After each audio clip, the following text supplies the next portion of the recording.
Leo, welcome to March. So, Leo, you have some nice trines going on this month, and trines are those positive aspects, those positive triangles.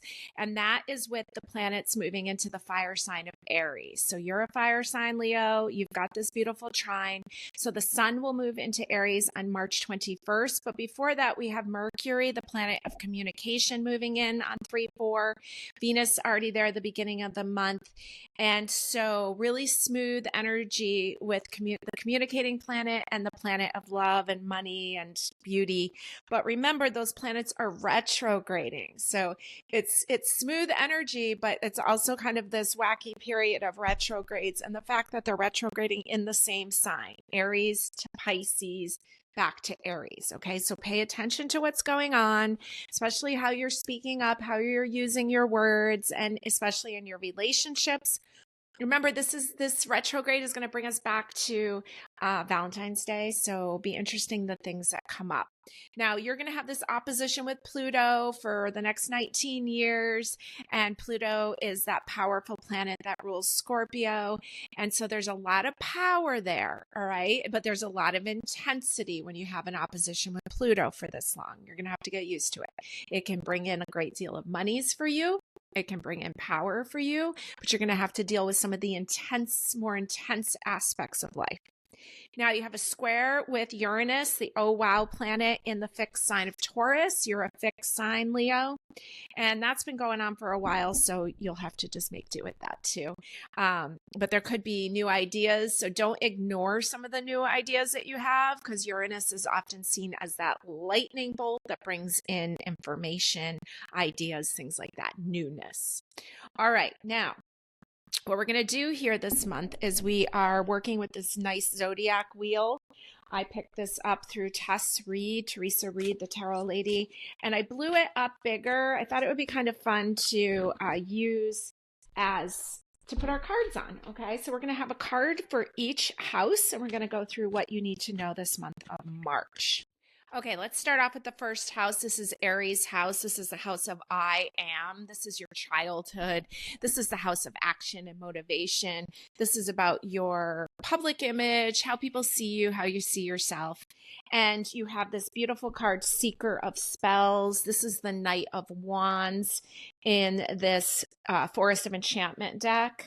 And so you're kind of finding this beautiful flower. So maybe you're finding some things about yourself that you didn't realize. There's something, it's almost like this is a really special plant and it's been found. So the first house, like your uniqueness is showing up. Okay.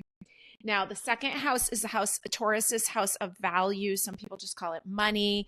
It's the house of all the things important to you. It's a Venus house, so it has relationship themes.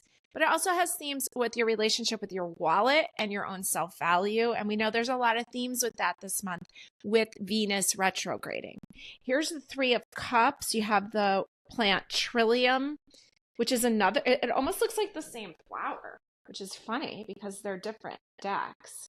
So Trillium. And Three of Cups, cup of joys. I think of everybody's like kind of holding the cup of satisfaction.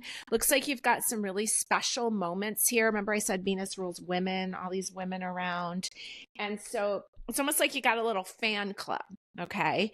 So beautiful first card showing up. Let's look at what's going on in your third house, Gemini's house, the house of communication, the house of your environment. So it rules like your local community and the people around you. And here is the Huntsman. And this is your first major arcana showing up. This is from the Forest of Enchantment. And this is Justice card. Okay. And look at him, like the deer feels safe with him. And so there's like, you bring a level of peacemaking into the situation and you bring a lot of beauty and almost trust. And that's not a bad thing. Okay. First major arcana showing up in your third house, which shows me that that's where almost like a pointer, that's where there's more energy. Okay. Third house of Gemini. Now we're moving into the fourth house. This is Cancer's house. It's ruled by the moon. It has identifies like with the root chakra and the home life and where you recharge, where you feel safe, has themes of family and nurturing. It's almost like a house of the mother, I think of it as. And here's the King of Swords here. And this is St. John's wort. And I love St. John's wort. I love taking St. John's wort through the winter. There's the King of Swords. He's no nonsense. You think of St. John's wort as like liquid sunshine. And so a lot of times people up in like these northern parts, like I'm in New England, will take St. John's wort. Again, I'm not an herbalist. I do have an in-house herbalist if you need one, though. Check out Dr. Z on our website. He's fantastic. King of Swords. So it's kind of like no nonsense. There's like, it's almost like King of Swords is kind of cool. It's not super emotional like the fourth house is. And he's like, hey, here's the remedy. Feel better. St. John's wort. Okay. So, just taking care of your emotional self, finding the right plant for you. Now, creativity, children, romance, themes of the fifth house. This is your house, Leo, right? I think of it as like a big concert stage. I think of it as a house of fun. I used to get confused why it was called the house of children, because I have children. They don't seem that fun to me when they're little, but they're a lot of work, I guess is what I'm trying to say. But the fifth house is the house of children because they're joy. All right. A very creative house. And here's the High Priest showing up here from the Dolly deck. And so this is a great advisor. The High Priest is a card of stability and kind of keeping up traditions, but it's also a card of change because it's a 5.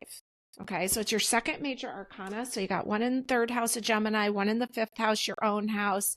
And so you may have some great advisors coming in. Okay, and you may have some changes going on in the fifth house.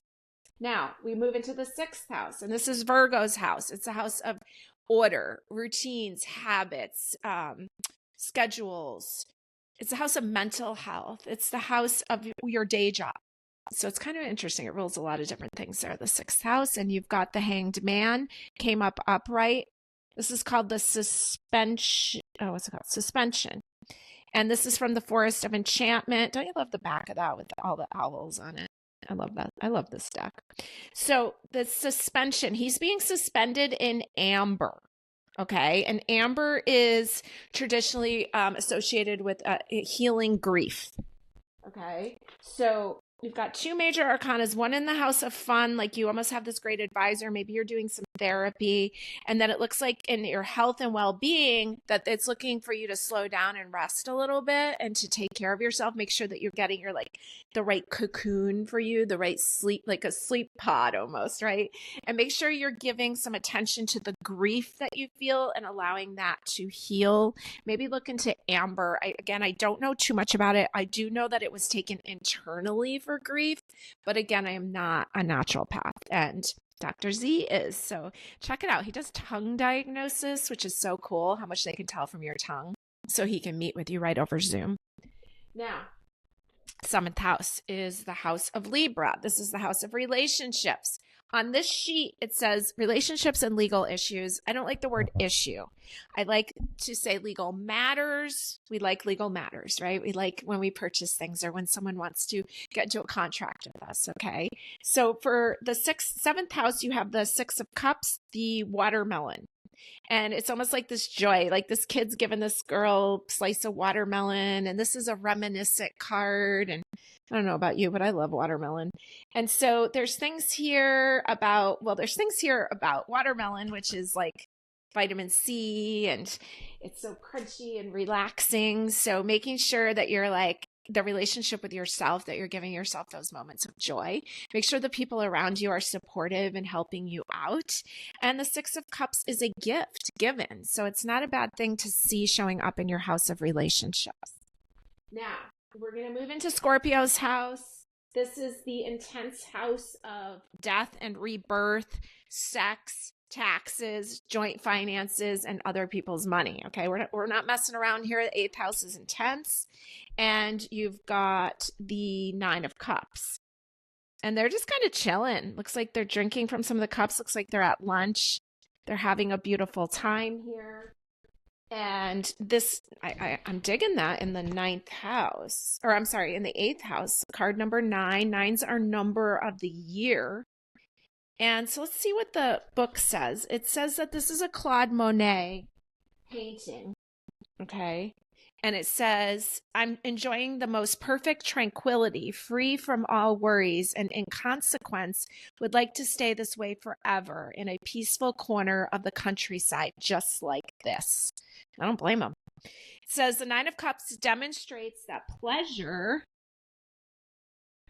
Demonstrates that pleasure shared is pleasure multiplied. This card often foretells an evening of drinking and social pleasantries.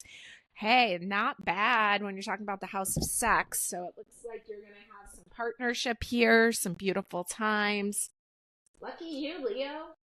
Okay, let's go into Sagittarius's house. This is the house of the higher mind. This is the house of religion, or the opposite, thinking for yourself, breaking free from religion. This is the house of teaching, teachers, students, house of publishing, travel, especially foreign travel.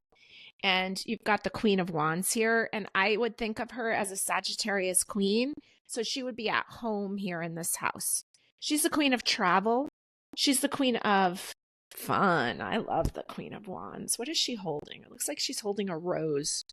So the Queen of Wands is showing up in your travel house, your eighth house, some beautiful times. It looks like you've got some good stuff going on here, Leo. I think you might be traveling. It seems like I kind of got fan club vibes for you. I've got like almost with the King of Swords there in the fourth house. Like it's like, okay, you're just going to have to deal with some things like being away from home, or maybe you're sad, or maybe you're scared. But the King of Swords is like, let's take care of these matters and just be like really logical about it instead of emotional. And then I kind of see you out on the road. I see you out meeting with others, and it's very beautiful. It doesn't mean that it's not hard. And I kind of get that it is hard because it's emotional, but it feels really good to me. Okay, so now as we move into, why do I feel like I'm short one card? I am short one card. I'm going to put one more card down there because I missed one for the 11th house. And while I'm at it, I'm going to put one card in the middle as your theme card for the whole month. Okay, I haven't looked yet. Let's actually go. Let's use this one. Let's use the Green Witch. Okay, this is going to be your theme card for the month. And we've got the Queen of Pentacles. Okay, always happy to see a queen. She's the queen of the hearth and the home. She's also the queen of money, or anything of value. Here it looks like she's got a whole basket full of acorns. Okay, so there's a lot of power here with the Queen of Pentacles. She's going to put her right into the middle. Now, let's go back here to Capricorn's house. This is the house of your career, your long-term standing in the world, the house of like what's important to you. It's the foundation of your life. It's your reputation, it's fame, and it's awards. And you've got the fairy wind, which is the seven, which is the Chariot. Okay, this is major arcana, the Chariot ruled by the moon, and it's a card of movement.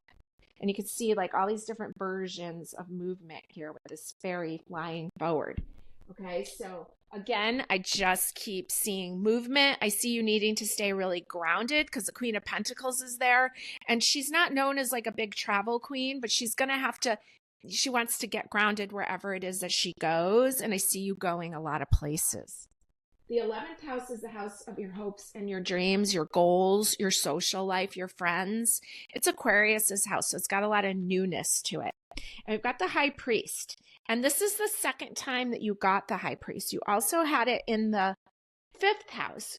And it's interesting because that's Leo's house, that's your house, and across from you is Aquarius. The 5th and the 11th are always across from each other.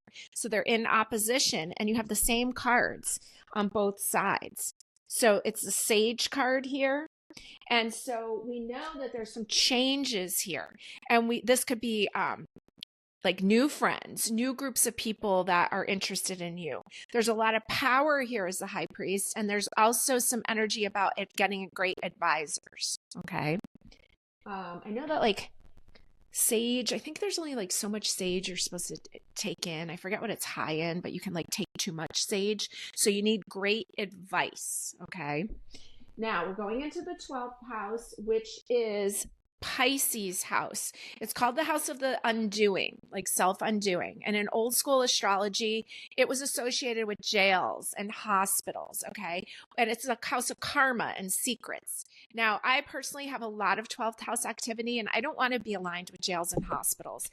So I started to feel out what else here. Well, we were also talking about retreating back, because that's what Pisces is associated with.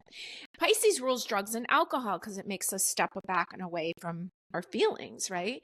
So this is the other things that could be associated with the 12th house are things like baths and vacation and retreating and meditation and stepping away, okay? Breaking old cycles. And you have the Page of Swords here.